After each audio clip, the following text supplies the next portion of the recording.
One of the things that is difficult for us to understand, no matter how long you've been a believer, is the idea of the Holy Spirit, and really the idea of God being three people. And I want to read a passage today and then to have a little bit of a conversation about the power of the Holy Spirit. I'm reading today in Romans 8, and I'm reading verse 11.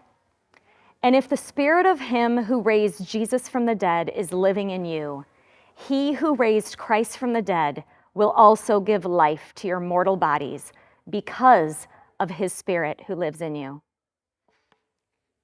You see,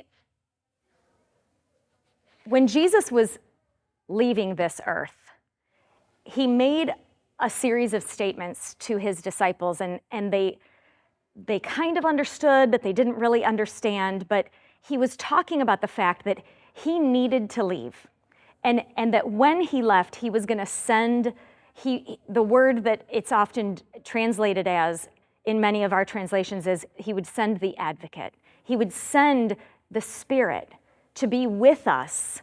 Even though Jesus, God in bodily form, was going to be leaving, the Spirit was going to come, and he was going to be with us. And I want to read to you what it was that Jesus said. And this, I'm reading from John 16. It says this: "But very truly I tell you, it is good for you that I am going away. Unless I go away, the advocate will not come to you. But if I go, I will send him to you. When he comes, he will prove the world to be in the wrong about sin and righteousness and judgment. About sin, because people do not believe in me. About righteousness, because I am going to the Father, where you can see me no longer. And about judgment, because the prince of this world now stands condemned. I have much more to say to you, more than you can now bear. But when he, the Spirit of truth, comes, he will guide you in all truth." I can't imagine what it must have been like for the disciples to have their teacher, their friend, Jesus, say he's going to be leaving them. They'd come to depend on him, and they were only just beginning to understand who he was and what he really meant by all the things that he was saying. And he was saying, I'm going to go, but I'm going to send the Spirit to be with you. And we live, as I've said before, we live in a risen Jesus world. Everything that we read and everything that we know from the concept that Jesus already died and rose from the dead. So we don't know what it's like to not have the access to the Spirit of God. But the power of that, I think, is something that we don't truly understand.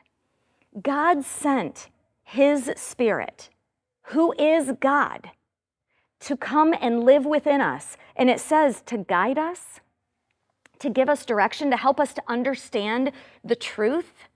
And that same Spirit, as it said in Romans 8, that same Spirit is the Spirit that raised Christ from the dead.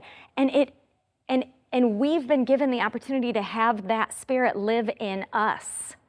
And that's what happens when we choose to be followers of Jesus, is we are given the Spirit of God to live within us, to guide us, to direct us, to help us to understand things that are probably way too much for us to understand, but also, as it says, to give life to our bodies that are destined for eventual death. Our bodies won't live forever, but our spirits will.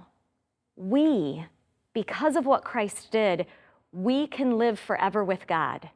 And the Spirit of God lives in us when we accept what Jesus has done, and we get to have that relationship with God through the Spirit that he sent with us.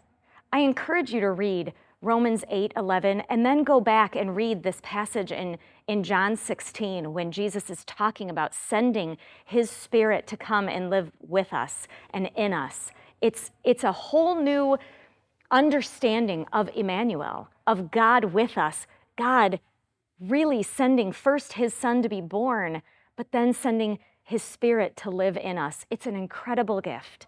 And I pray that as we read and understand more about this, that we really ask God, what does He want us to understand, and how can we live better and with a deeper understanding of who He is as He lives through us and loves the people around us with the love that He has for us.